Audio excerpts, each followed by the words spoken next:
స్తోత్రం తండ్రి ప్రభా దేవ మహిమ రాజా మమ్మల్ని ఇంతవరకు కాచి కాపాడు భద్రపరిచి ఇదిగో తండ్రి ప్రభు మానైనా ఈ విధంగా మమ్మల్ని కూడి తండ్రి ప్రభా ఈ విధంగా మీ గురించి తెలుసుకోవడానికి తండ్రి ప్రభు మీరు ప్రార్థించడానికి తండ్రి ప్రభా విసుకగా ప్రార్థించడానికి ప్రభా మళ్ళీ అడిగేందుకు తండ్రి ప్రభు మాకు ఇచ్చిన అవకాశం పొందుతుంటూ ఈరోజు ప్రభా వాక్యం చెప్పాలని తండ్రి ప్రభు ఆయన ఆశపడుతుండగా మీరే తండ్రి ప్రభు మాట్లాడమని అందరితో ఈ వాక్యం ఇచ్చిన ప్రార్థన చేయమని అందరిగా దొరకడానికి మా ప్రభావం చేసుకుంటున్నాము అని అడిగిపోతున్నాము పరమ తండ్రి. Thank you brother and sister.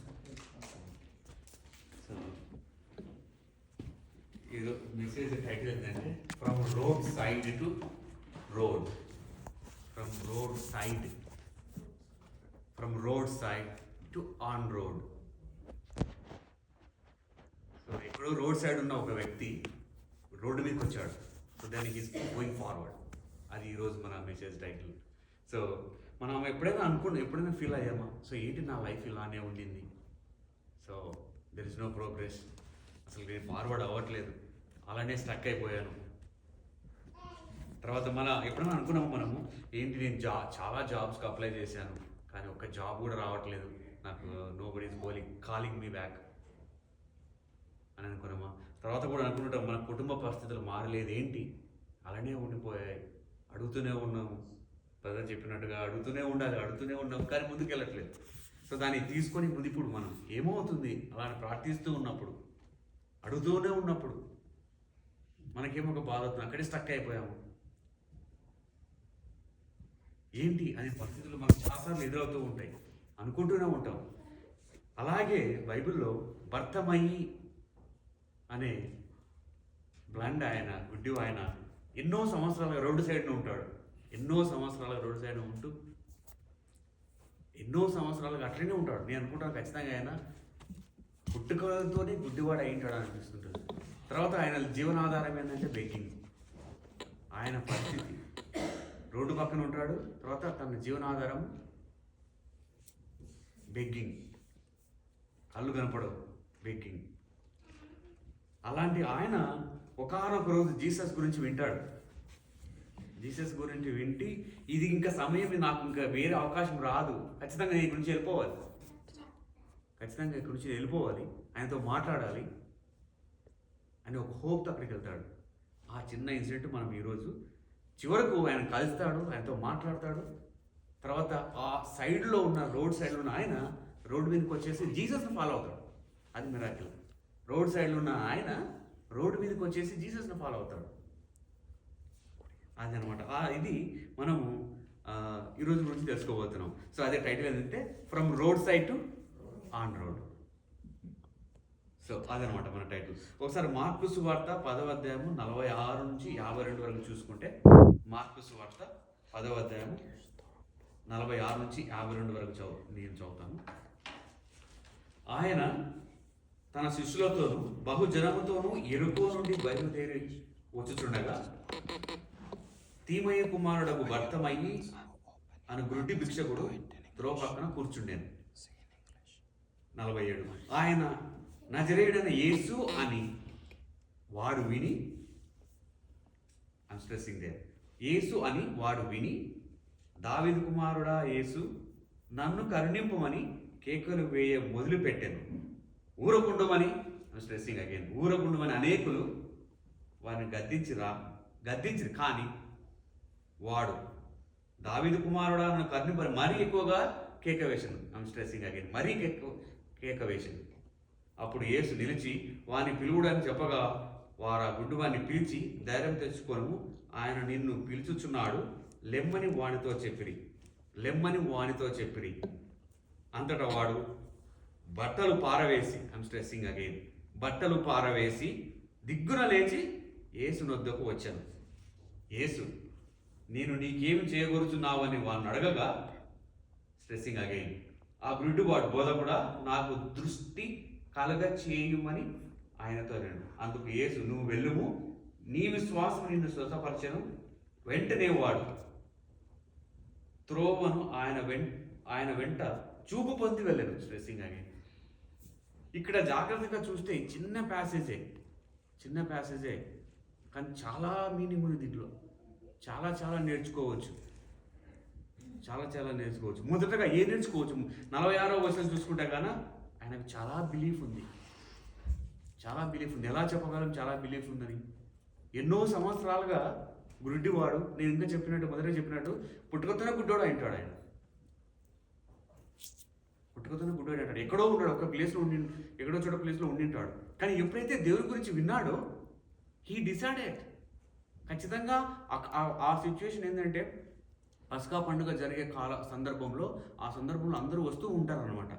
అప్పుడు ఖచ్చితంగా యేసు ప్రభు అక్కడికి వస్తాడు, ఆ ప్లేస్కి వస్తాడు అని తలచే విని నమ్మకంతో ఎక్కడికి వస్తాడో తెలుసుకొని అక్కడికి వచ్చాడు. ఆయన నమ్మాడు. అంటే యేసు ప్రభుల వారు చేసి ఎన్నో గొప్ప క్రియలు విని నమ్మి ఆయనతో మేలు పొందాలని ఒక బిలీఫ్ ఉంది ఆయన దగ్గర. అది బిలీఫ్ ఉంది.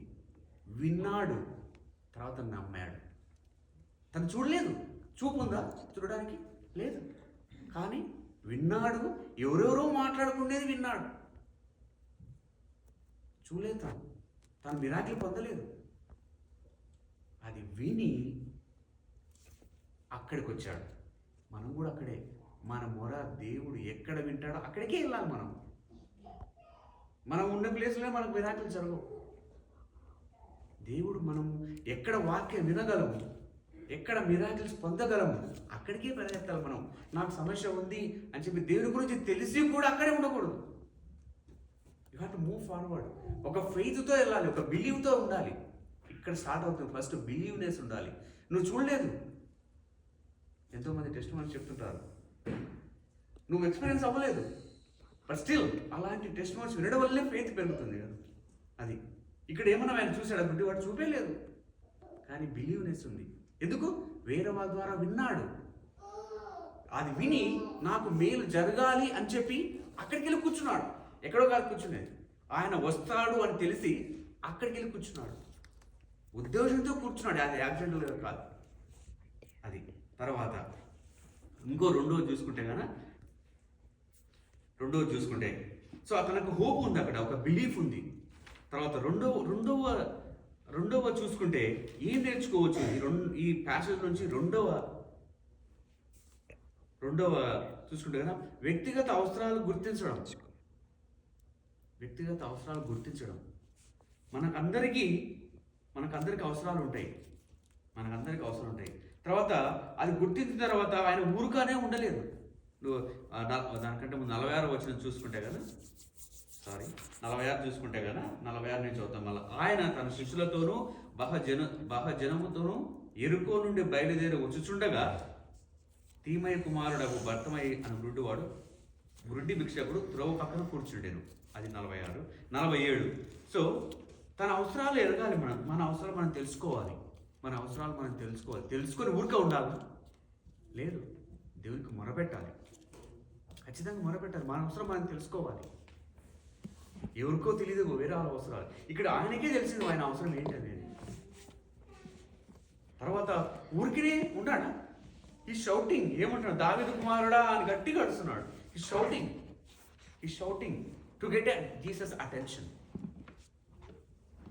ఖచ్చితంగా మన అవసరాలు ఎన్నో ఉంటాయి. మన అవసరం మనకు తెలుసు. కానీ అదేవిధంగా మనం క్రై అవుట్ చేస్తున్నామా? దేవునికి రీచ్ అవ్వాలి. ఏదో ఒక రోజు చేసేసి ఇంకా దేవునికి అవసరం తెలుసు కదా కాదు. ఈయన అట్లా ఉన్నాడా? Getting Jesus attention. గట్టిగా అడుస్తున్నాడు. అవసరం తెలుసుకున్నాడు. తర్వాత అది జీసస్ వరకు చేరాలి అని గట్టిగా అడుస్తున్నాడు. మనము కూడా మన అవసరాలు, మనకు ఏమేమి వ్యక్తిగత అవసరాలు ఉన్నాయి, మన కుటుంబ అవసరాలు ఉన్నాయి, మనం తెలుసుకోవాలి. అది జీసస్ చేరే వరకు మనం మొరపెట్టాలి, మనం ప్రార్థించాలి అనేది రెండవ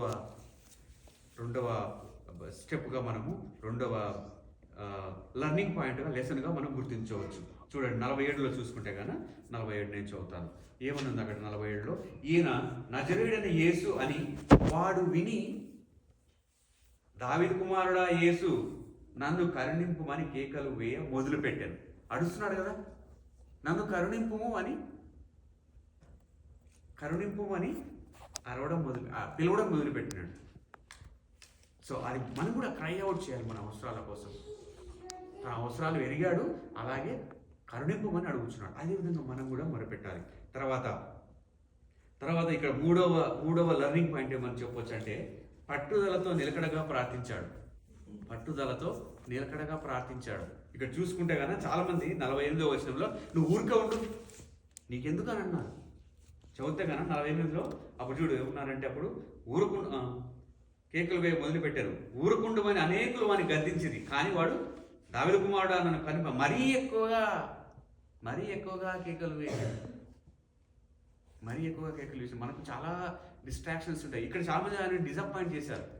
ఊరుక ఉండు నువ్వు అనేసి అన్నారు, కానీ అవసరం ఆయనది. పక్కన వాళ్ళు చాలా మంది చెప్తారు, డిస్కరేజ్ చేస్తారు, వాళ్ళకి తెలియదు అవసరం. కానీ నెక్స్ట్ ప్యాసేజ్కి వెళ్తే వాళ్ళే రమ్మని తీసుకెళ్తారు. ఎవరైతే డిస్కరేజ్ చేశారో వాళ్ళే మళ్ళీ తీసుకెళ్తారు. అలా ఉంటారు లోకం ఇది. సో వాళ్ళ గురించి మనం పట్టించుకోకూడదు. సో మనకు కూడా డిస్కరేజ్ చాలా ఉంటుంది ఈ లోకంలో. మన అవసరానికి ప్రార్థించేటప్పుడు మనం ఈ లోకంలో మనం లాగేస్తుంటుంది. ఈ వరల్డ్ థింగ్స్ చాలా లాగేస్తాయి, డిస్కరేజ్ చేస్తాయి. ఒక్కోసారి మనకు ఇది కష్టం అనిపిస్తుంది. ఇది కష్టం, దేవుడు చేయడేమో, ఇది చాలా టఫ్.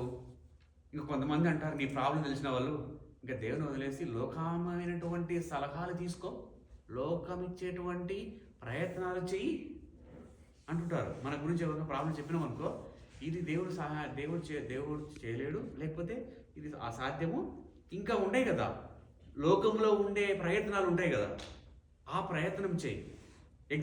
ఫర్ ఎగ్జాంపుల్ నేను ఎగ్జామ్ రాశాను, ఎగ్జామ్ పాస్ అవ్వని నాకు నమ్మకం ఉంది. ఎవరికైనా చెప్పిన అనుకో, లేదు ఎవరికైనా డబ్బులు ఇచ్చేసేసి కానీ ఇచ్చేసాయి. ఇంకా అదనమాట ఎగ్జాంపుల్స్.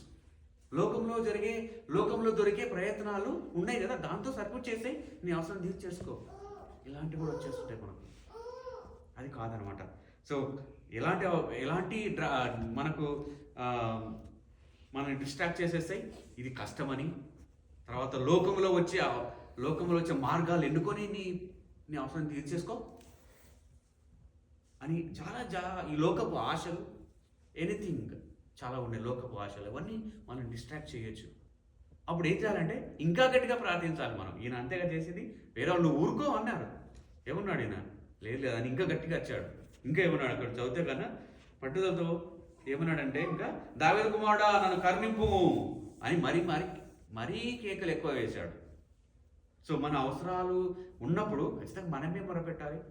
ఇతరులు మనం డిస్ట్రాక్ట్ చేసినా, లోకం డిస్ట్రాక్ట్ చేసినా, ఎన్నో వేరే వాళ్ళు సలహాలు ఇచ్చినా అవన్నీ పక్కన వదిలేసి ఇంకా గట్టిగా ప్రార్థించాలనేది మనం నేర్చుకోవచ్చు ఇక్కడ. సో అది తర్వాత. సో 4వదిగా అది 48 కదా, 49 చూసుకుంటాం కదా, ఉత్సాహంగా ఎదురు చూడాలి. కొంతమంది అవసరాలు ఉంటే చాలా బాధతో ఉంటారు. That's one thing. మేము ఉండొచ్చు కొన్ని రోజులు, కానీ all the time shouldn't be like that. అలాంటప్పుడు నీకు హోప్ లేదని అర్థం. ఎప్పుడు బాధంగా ఉన్నావు, ఎప్పుడు బలహీనంగా ఉన్నావు, ఎప్పుడు ఒక లాంటి డిసప్పాయింట్లో ఉన్నావు అంటే then you are not believing on God, you are not expecting any miracle. ఉండొచ్చు కొద్దిసేపు, కొన్ని రోజులు, కొన్ని తర్వాత, but you have to come out of it. Enjoy చేయాలి. Enjoy in the sense with a spiritual way, with good friends, talk to them, go and meet them. And ఒక్కోసారి నువ్వు మాట్లాడినప్పుడే నీకు ఆధ్యాత్మికత నింపుదల కలుగుతుంది. సైలెంట్గా ఒకటి చోట కూర్చుంటే, ఒకటి చోట నిలబడితే నోబడి కదా. ఖచ్చితంగా మనము ఉత్సాహంగా ఉండాలి. ఎందుకు ఎప్పుడు ఉంటామంటే విశ్వాసంతో ఉన్నప్పుడు, దేవుని మాట నమ్మినప్పుడు ఖచ్చితంగా ఉత్సాహంగానే ఉంటాయి. మనకు ఒకలాంటి ఎదురు చూసినట్టుగా ఉంటుంది. ఇప్పుడు మనకు ఫ్లైట్ టైం అవుతుంది, ఎదురు చూస్తుంటాం. What is the time, when is the time అన్నట్టుగా ఎదురు చూస్తుంటాం. ఒక ఎక్సైట్మెంట్ ఉంటుంది. సో అలాగే దేవుడు ఇస్తాడు అని నీకు ఒక టైం ఉన్నప్పుడు, ఖచ్చితంగా ఒక ఎదురు చూపు ఉన్నప్పుడు ఖచ్చితంగా ఒక ఎక్సైట్మెంట్ ఉంటుంది నీకు. నువ్వు నమ్మకుంటే ఎక్సైట్మెంట్ ఉండదు, నమ్మినప్పుడే ఎక్సైట్మెంట్ ఉంటుంది. నమ్మకుంటే ఏముండదు. సో మనకు సమస్యలు వస్తాయి, కానీ వాటన్నిటిని ఎప్పుడు మనం ఓవర్కమ్ అవుతామంటే నువ్వు గట్టిగా బిలీవ్ చేసినప్పుడు ఖచ్చితంగా నువ్వు ఎక్సైట్మెంట్ అవుతావు. దేవుడు ఇస్తాడు నాకు అని ఎక్సైట్మెంట్ ఉంటుంది. లేదు అనే దానికన్నా ఇస్తాడు అనే దాని మీద ఉంటుంది ఫోకస్ మనకు. చూడు ఈయన అదే చేశాడు. చూడండి 49:50 చూసుకుంటే కన్నా. సో నేను చదువుతాను 49లో. సో అప్పుడు యేసు నిలిచి వాడిని పిలువుడని చెప్పగా వారు ఆ గుడ్డివాడిని పిలిచి, ధైర్యం తెచ్చుకొనుము, ఆయన నిన్ను పిలుచుతున్నాడు. అలాగే 59 చదివితే లెమ్మని వాడితో చెప్పి, అంతటా వాడు బట్టను పారవేసి దిగ్గున లేచి యేసు వద్దకు వచ్చాను. చూడండి. సో ఇక్కడ అన్నవాళ్ళే, ఎవరైతే ఊరుకుంటూ అన్నవాళ్ళే ఆయనే మళ్ళీ తీసుకెళ్తున్నారు. అట్లుంటుంది. ఎప్పుడైతే మనం ఎదురు చూస్తుంటామో, ఎప్పుడైతే మనం ఎగ్జైట్మెంట్తో ఉంటామో, ఖచ్చితంగా మనకు అవకాశాలు ఇస్తాడు దేవుడు. ఖచ్చితంగా మనకు హోప్ ఉన్నదికి ఆ విధంగా ఉంటున్నాం. చూడండి తర్వాత ఖచ్చితంగా నేను ఇంకోటి కూడా చెప్పగలను. ఏంటంటే ఎవరైతే డెస్పరేట్గా ఫెయిత్ఫుల్గా ప్రార్థిస్తారో, ఎదురు చూస్తుంటారో, ఖచ్చితంగా వాళ్ళ ప్రార్థన ఖచ్చితంగా ఆన్సర్ దేవుడు ఇస్తాడు. ఎంతోమంది, వందల మంది, వేల మంది ఉన్నారు, గట్టిగా అరిచినాడు, దేవుడికి వినపడింది, జీసస్ క్రైస్ట్కి వినపడింది. అక్కడ అంత మందిలో ఉన్నప్పుడు గట్టిగా అరిచినప్పుడు వినపడింది ఆయన. అదేవిధంగా మనం ఖచ్చితంగా ఒక ఫెయిత్ఫుల్గా ప్రార్థిస్తే వినపడదా? మన కష్టాలు ఆయన తెలియవా? ఖచ్చితంగా ఆన్సర్ చేయగలడు ఆయన, చేయగలడు. తర్వాత చూడండి ఇక్కడ God hears always God's heart always stops for someone who prays with a genuine faith. Genuine faith మనం ప్రార్థిస్తే ఖచ్చితంగా ఆయన మన కోసం నిలబడి మన సమాధానం ఇవ్వగలడు. తర్వాత చూడండి, తర్వాత యేసు దగ్గరికి వెళ్ళేటప్పుడు అతడు అడ్డుగా ఉన్న వాటన్నిటిని తీసేస్తాడు. మనము 50లో చూసుకుంటే కానీ ఎగ్జైట్మెంట్తో వెయిట్ చేశాడు. తర్వాత 50లో చూసుకుంటే కనుక అతడు అంతటా వాడు బట్టను పారవేసి దిగ్గున లేచి యేసు నొద్దకు వచ్చాను. మనకు దేవుని దగ్గరకు వచ్చేటప్పుడు తర్వాత మనకు కొన్ని అనవసరమని వదిలిపెట్టి రావాలి. ఆయన బట్టలు పెట్టుకొని అట్లే పోతే లేటు కావచ్చేమో, that may be not right thing. So అక్కడ ఏం చేశాడు, అవన్నీ వదిలేసినాడు. ఆయనకు సంబంధించిన చాలా ఉంటాయి, గుడ్డివాడంటే చాలా ఉంటాయి, పనికిరానివన్నీ ఉంటాయి, ఇంకా మనం ఊహించుకోవచ్చు, పనికిరానివన్నీ ఎన్నో ఉంటాయి. ఆయన బెగ్గింగ్ చేస్తున్నాడు, అక్కడ చాలా ఉంటాయి. ఈ లోకానికి సంబంధించిన ఫుడ్ కానీ, బట్టలు కానీ, ఇంకేదేదో ఉంటాయి. అవన్నీ వదిలిపెట్టేసి వెళ్ళిపోయినాడు. వాళ్ళు రాగానే అన్ని నీ గురించి తెచ్చుకుంటాను తీసుకురాలేదు ఆయన. నాకు ఇది అవసరం అని రాలేదు. ఆయన అడిగేదే కంటి చూపు అడుగుతున్నాడు కదా. మళ్ళీ ఇవన్నీ అవసరం లేదు కొన్ని. కాబట్టి ఈ లోకంలో మనకు కొన్ని అవసరం లేని వదిలేయాలి. మనం దేవుని దగ్గరకు వచ్చేటప్పుడు, దేవుని దగ్గర ప్రార్థించేటప్పుడు పనికిరానివన్నీ వదిలేయాలి. చాలా ఉంటాయి, మనకు అందరికీ తెలుసు. అవన్నీ వదిలేయాలి మనం. చూడండి తర్వాత అనవసరమైనటువన్నీ వదిలేయడం. తర్వాత ఇంకొకటి ముఖ్యమైన ఫిఫ్త్ పాయింట్, తను ఏమడిగాడంటే ముఖ్యమైన వాటిని అడిగాడు. ఏమడిగాడు? ముఖ్యమైన వాటి. ఆయనకు తెలుసు ఆయన గుడ్డివాడు అనేసి. తన లైఫ్ ఫార్వర్డ్ అవ్వాలంటే గుడ్డివాడికి ఏంది అవసరం? కంటి చూపు. అది మాత్రమే అడిగాడు. మనం కూడా ఏదంటే అది అడగడం కాదనమాట. ముఖ్యమైనది మన లైఫ్కి ఏంటి, ఆ అవసరానికి ముఖ్యమైనది ఏంటి, ప్రాముఖ్యమైనదే అడగాలి. సో ఆ సిచ్యువేషన్కి ఆయన లైఫ్ చేంజింగ్ ఏది? కంటి చూపు. లైఫ్ చేంజింగ్ అడిగాడు ఆయన, లైఫ్ చేంజింగ్ అడిగాడు. కాబట్టి మనం కూడా ఏదంటే అది కాకోకుండా మనకు లైఫ్ చేంజింగ్ అయ్యే వాటి మీద మనం దృష్టి పెట్టాలి. కాబట్టి సో చూడండి 51వ వచనంలో చదువుతాగాన, యేసు నేను నీకేమి చేయగోరుచున్నావు అని వాడిని అడగగా ఆ గుడ్డివాడు బోధకుడా నాకు దృష్టి కలగజేయమని ఆయనతో అన్నాను. అలాగే కూడా మనకు ఎన్నో అవసరాలు ఉంటాయి మనం చెప్పినట్టుగా, కానీ మనకు ముఖ్యమైన వాటి మీదనే మనము ఫోకస్ చేయాలి అనేది. తర్వాత చివరగా భర్తమయ్యి జీసస్ని వెంబడించాడు. ఆయనకు ఫ్రీ గిఫ్ట్ వస్తే ఈయన రిటర్న్ గిఫ్ట్ ఇవ్వాలి దేవుడికి. ఆయన ఎన్నో గిఫ్ట్లు ఇస్తుంటాడు, రోజు చాలా గిఫ్ట్లు ఇస్తాడు. Life is a gift. మనం breath is a gift, free gift కదా, ఫ్రీ గిఫ్ట్. మనం ఏమి రిటర్న్ గిఫ్ట్ మనం ఆలోచన చేసుకోవాలి. ఇక్కడ భర్తమయ్యి గుడ్డివాడే తనను వెంబడించాడు. మనకు అన్నీ బాగా ఉన్నాయి, life, job, money, kids, family అన్నీ ఉన్నాయి, చాలా ఉన్నాయి. కానీ మనం ప్రయత్నిస్తున్నాం అక్కడ రిటర్న్ గిఫ్ట్ ఇవ్వాలని కూడా. ఆయన ప్రయత్నిస్తే కూడా చాలు, సంతోషపడతాడు. అలాంటి హృదయం కలిగి ఉన్నామా అని మనం ఆలోచన చేసుకోవాలి. తర్వాత ఫైనల్గా కంక్లూజన్ ఏంటంటే ఈ మెసేజ్ ద్వారా మనం ఏం నేర్చుకోవచ్చు అంటే ఫెయిత్ఫుల్గా ప్రార్థించడం, జెన్యూన్ హార్ట్తో ప్రార్థించడం. తర్వాత మనకు ఎన్నో అడ్డంగా ఉంటాయి, వాటన్నిటిని వదిలేయడం. ఫస్ట్ మనకున్నే వాటన్నిటిని వదిలేయడం. తర్వాత పట్టుదలతో ఓపికతో ప్రార్థించడం. అంటే చాలామంది ఇందాక చూసాం కదా, చాలామంది డిస్కరేజ్ చేస్తారు ఆయన, ఏ గుడ్డి వాడ ఊరుకో అంటే లేదు, ఆయన ఇంకా గట్టిగా అరిచినాడు.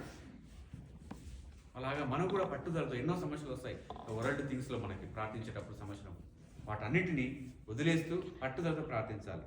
తర్వాత ఇంకోటి ఏంటంటే, ఏది అవసరమో ఏది ముఖ్యమైనదో లైఫ్ చేంజింగ్ థింగ్స్ని అడగడం మంచిది. లైఫ్ చేంజింగ్ థింగ్స్ అడగడం మంచిది. తర్వాత ఎన్నో అవసరాలు ఉంటాయి మనకు, ఫిజికల్గా, మెంటల్గా, తర్వాత ఎమోషనల్గా, స్పిరిచువల్గా ఎన్నో అవసరాలు ఉంటాయి. సో వాటన్నిటికీ మనం జెన్యున్గా అడుగుతూ ఉంటే ఖచ్చితంగా దేవుడు మనకు సమాధానం ఇస్తాడు.